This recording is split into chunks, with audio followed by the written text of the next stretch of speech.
Je me mets à jongler et je me rappelle, je me mets à jongler en courant. Et là, Gérard me croise et me dit que avec ce que je viens de faire et ce qu'il a vu, j'ai 95% de chance de rentrer à l'OL.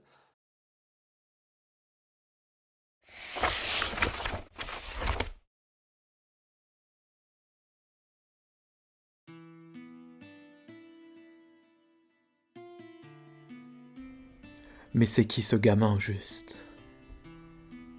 Cette question, c'est de la bouche de Roger Martinez, l'un des entraîneurs de l'AS Saint-Priest qu'elle vient de s'échapper. Car depuis de longues minutes déjà, un drôle de spectacle se joue sur la piste d'athlétisme cernant le stade Jean-Bouin de Saint-Priest, là où s'entraînent et là où s'affrontent les joueurs de son club. Et précisément là où le regard de Martinez est magnétisé par la silhouette d'un jeune garçon d'environ 1,20 m. Pied droit, pied gauche, ce jeune inconnu jongle à la perfection. Mieux encore, il n'éprouve pas la moindre difficulté à se déplacer pendant qu'il jongle. Toujours est-il qu'aussitôt après cette question, une voix adulte choisit d'y répondre. Ce gamin, déclare-t-elle, c'est mon Gone. Cette voix en l'occurrence, c'est celle de Fabrice. Et le Gone dont il est ici question, c'est Ryan, son propre fils en effet.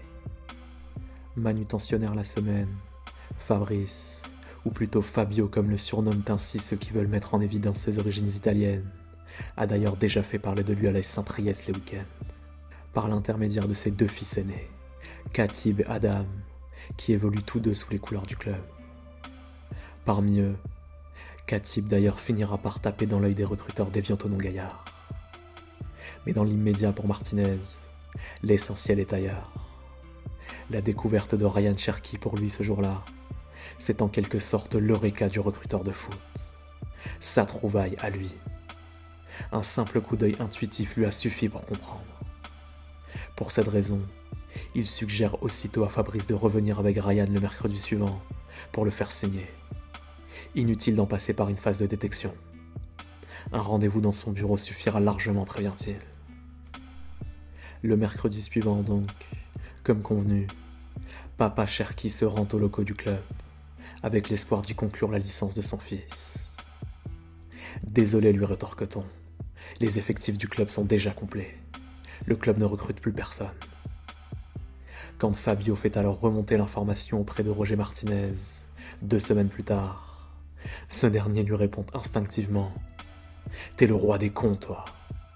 Je t'ai dit de me l'amener directement à moi. » En coulisses, l'entraîneur du club intervient donc personnellement auprès de sa direction pour faire valider la licence de Ryan, en U8.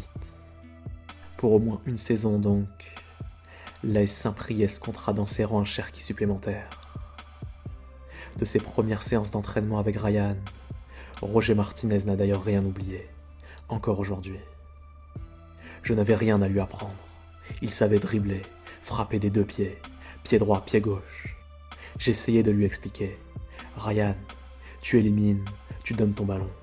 Mais il savait déjà tout faire. Lucides, les dirigeants de Saint-Priest savent qu'ils ne pourront pas jouir encore très longtemps du talent de leur jeune pépite. Dans ce registre, ils parlent en connaissance de cause. Eux qui, il y a quelques années, avaient vu passer dans leur rang un certain Nabil Fekir.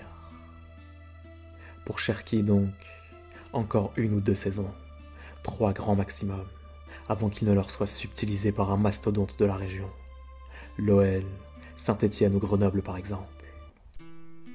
C'est ainsi qu'un après-midi, le petit Ryan accompagne son père pour assister à l'une des rencontres du week-end de son grand frère sous les couleurs de Saint-Priest.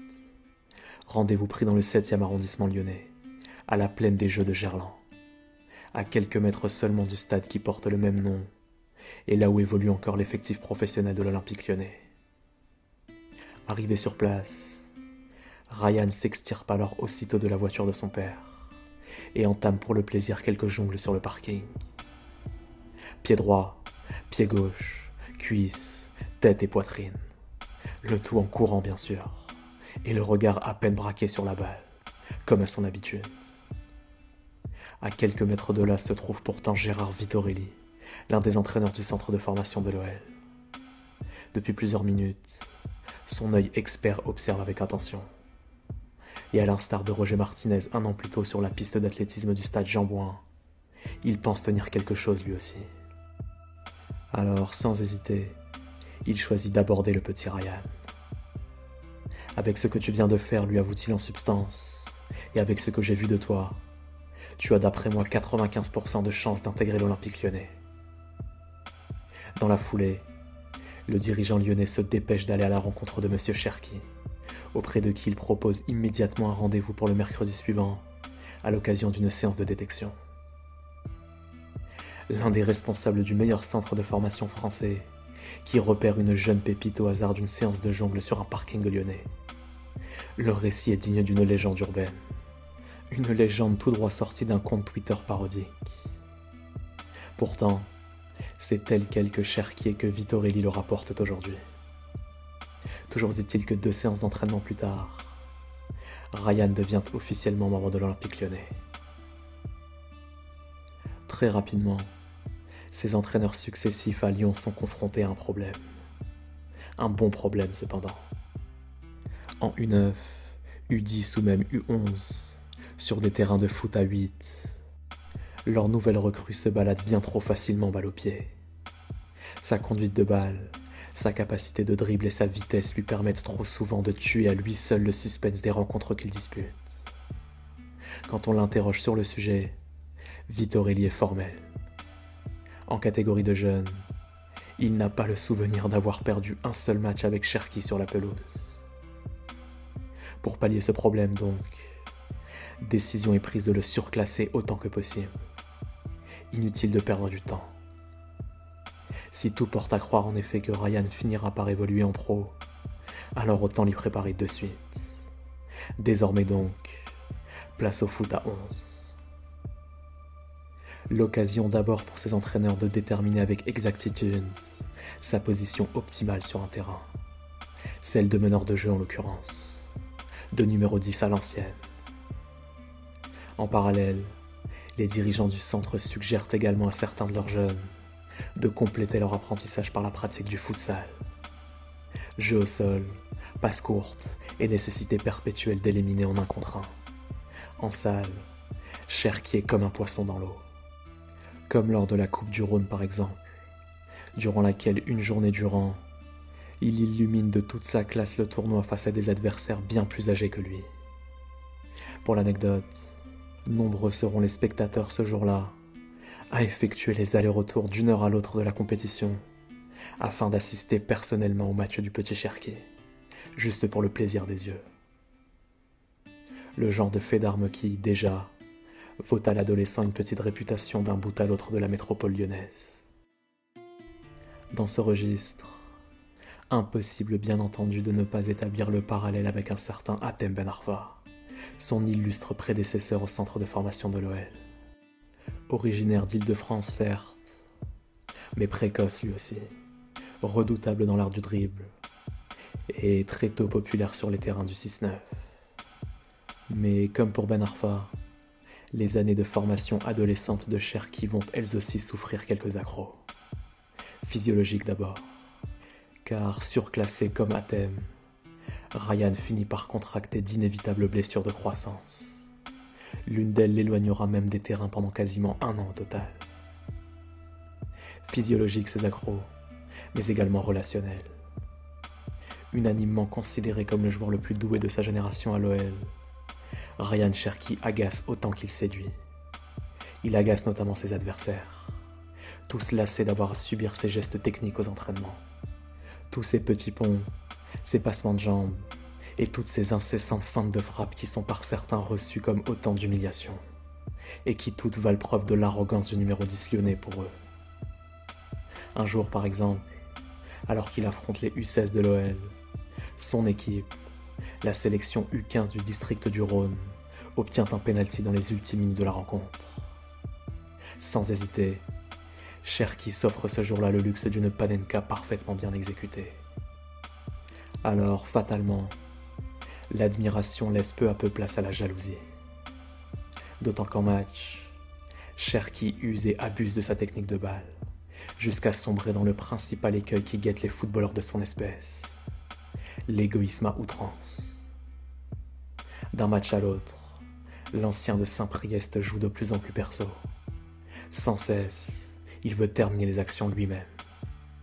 Dès lors, les formateurs de l'OL le comprennent assez vite. À ce rythme, Cherki va atterrir en pro sans avoir jamais fait l'expérience de l'adversité, ni même celle de la frustration sur le plan mental. Adversité et frustration, deux paramètres avec lesquels il va pourtant devoir composer quotidiennement pendant sa carrière. La frustration donc, les dirigeants de l'OL vont s'attacher à la fabriquer eux-mêmes. En le reléguant de force par exemple, sur le banc de touche en cas de mauvais résultats scolaires ou de dilettantisme aux entraînements. Grosse différence avec Ben Arfa cependant. Ryan Cherki sait tirer le groupe vers le haut quand il le faut, ne serait-ce qu'en montrant l'exemple par son attitude quotidienne au centre, à savoir celle d'un jeune homme toujours en avance aux entraînements et qui, à l'égard de ses éducateurs, fait preuve d'une politesse de tous les instants. Aussi, quand en juillet 2019, un an après être devenu le plus jeune buteur de l'histoire de la Youth League, à seulement 15 ans, après avoir intégré l'équipe de France des moins de 16 ans, et après de longues et difficiles négociations, c'est donc sans trop de surprise que Lyon et Jean-Michel Aulas lui font signer son tout premier contrat professionnel. Sans trop de surprise, oui et non.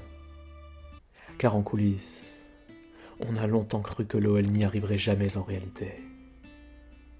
La faute, si l'on en croit certaines sources, à l'entourage du joueur, dont les exigences financières auraient été totalement démesurées. Tellement démesurées que, pour l'anecdote, de très grosses écuries européennes se seraient elles-mêmes retirées du dossier, apeurées d'avoir à débourser autant d'argent pour un joueur aussi jeune.